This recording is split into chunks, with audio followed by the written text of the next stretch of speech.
Stella Kimbo is an economic professor before she became a politician. As economic professor, I think she must have an annual checkup for her eyes. Dahil mukha yatang bulag ito sa mga figures and because she do not really understand what she is saying or under her pronouncement.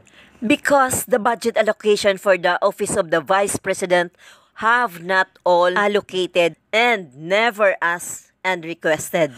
All her pronouncements made are clearly a strong political agenda against our Vice President Sara Duterte for their hidden interest and intention to destroy VP Sara. All politicians of all persuasions will spin it, of course.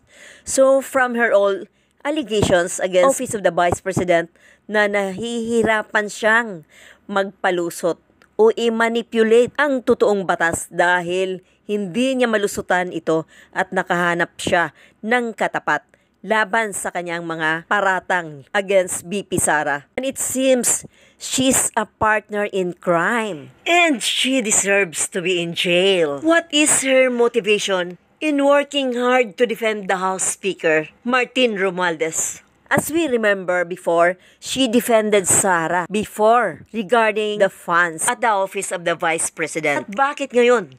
Tila bumabaliktad na yata whose side she is standing now. Knowing, as we said, that 125 million is the budget allocated to the office of the Vice President against the budget allocated sa flood control na trilyon ang halaga. But there was no evidence of the project dito sa flood control. Where is the budget na nagkahalagang trilyones?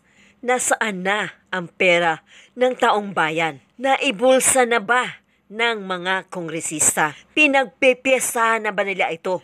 Na dapat itong i-criticize sa Senado upang lumabas ang kabalbalan ng babaeng ito at lalong-lalo na sa funds allocated ng kanyang proyekto kung saan na ito ngayon under Stella Kimbo. Ang overall savings natin in 2020 is 3.5 billion. That's why it's also significant. And then for all those savings, nakalagay dyan kung saan tinransfer sa bawat agency.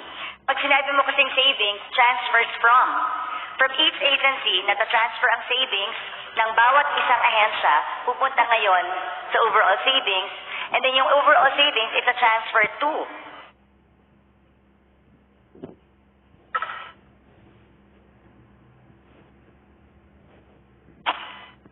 Madam Speaker, it can be provided, but they don't have the figures now.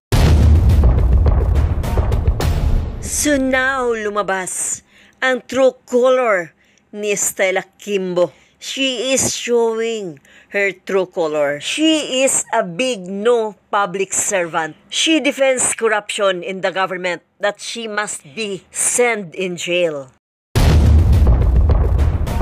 At ngayon, pakinggan natin ang kanyang pronouncement na wala katotohanan at wala sa totoong batas o tamang batas. Very manipulative ang dating ni Stella Kimbo. Pilit niyang itinutuwid ang baluktot na batas na kanyang pinapairal. At ngayon dahil sa hindi niya alam ang totoong batas, ay kung sino-sino na lang o kani-kanino na lang siya nakikinig sa dami niyang coaches na nasa likod na alipores ng Kongreso. Ang importante po is mayroong existing line item doon po sa Office of the Vice President. At maliwanag po, ang existing line item doon po sa Office of the Vice President 2022 GAA, which is the Good Governance Project and Social Services Project. Yun po yung existing line item, of which one of the objects of expenditure is confidential expense. Liliwanagin ko po. Ang confidential expense is not a line item. Hindi po siya line item. Hindi po lahat na nakikita ninyong salita doon sa NEP o sa GAA ay line item. Hindi po.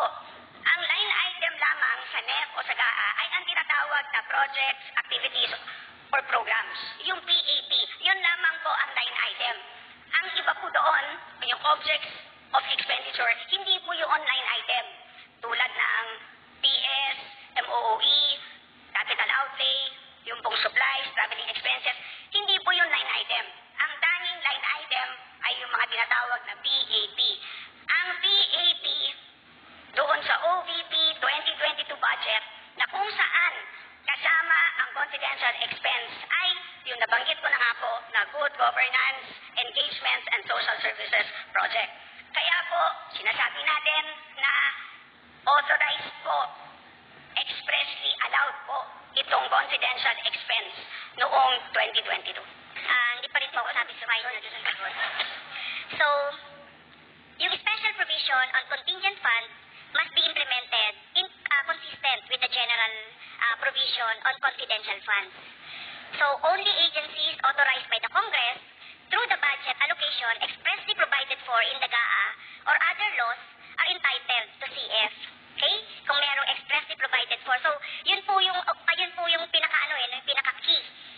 Kung dapat ba o dapat na magkaroon ng contingent fund ang isang ahensya.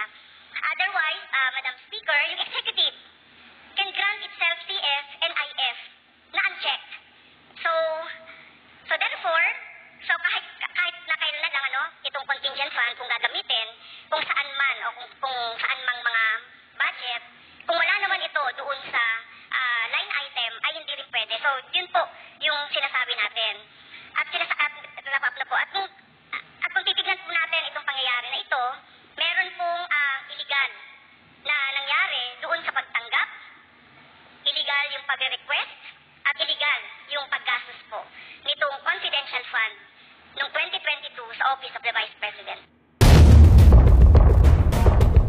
Look at Stella Quimbo. She's trying to hold Congressman Marcoleta upang hindi makapagsalita. Kaya tignan nyo guys kung ano ang totoong kulay nitong si Quimbo. Suminyas siya. Parang pinapaharangan niya si Kong Marcoleta. May mapapansin niyo rin sa video na to, may dalawang babae. Hinaharangan si Kong Rodante Marcoleta. Siguro para hindi makapagsalita ng katotohanan at hindi mabunyag ang katiwalian ng mga buhaya. At ito pa, lahat ng budget allocation under Duterte's alay ay hinuhold ng mga demonyo. Kayo ma'am, Yusek, pera niyo ba yan? Secretary, Sek, pera niyo yan? Sir, we don't treat it as our money. We know it's people's money. That's why we're... Pinapatagal. Mr. Chair, Madam Chair, if you can recall in the August yung... Because of politics? Because of politics. Hindi naman ako kalaban ninyo Huwag niyo tama yung mga mahirap. Magmamakaawa yung Pilipino sa tulong na 3,000. AIX nga yan, di ba? Assistance in Crisis at Situation. Ibalik sa tao yan. Hindi atin yan. Para sa mga mahirap yan. Balik niyo sa kanila. Sir, Ang nangyayari ngayon, sasabihin niyo walang pera. Walang cash. Sa lahat na nakikinig na DSW Regional Director. Yun naman ang uniform answer niyo, di ba? Walang cash. Hindi pa na-release. Pero pag paborito ninyo, ang politiko, uy,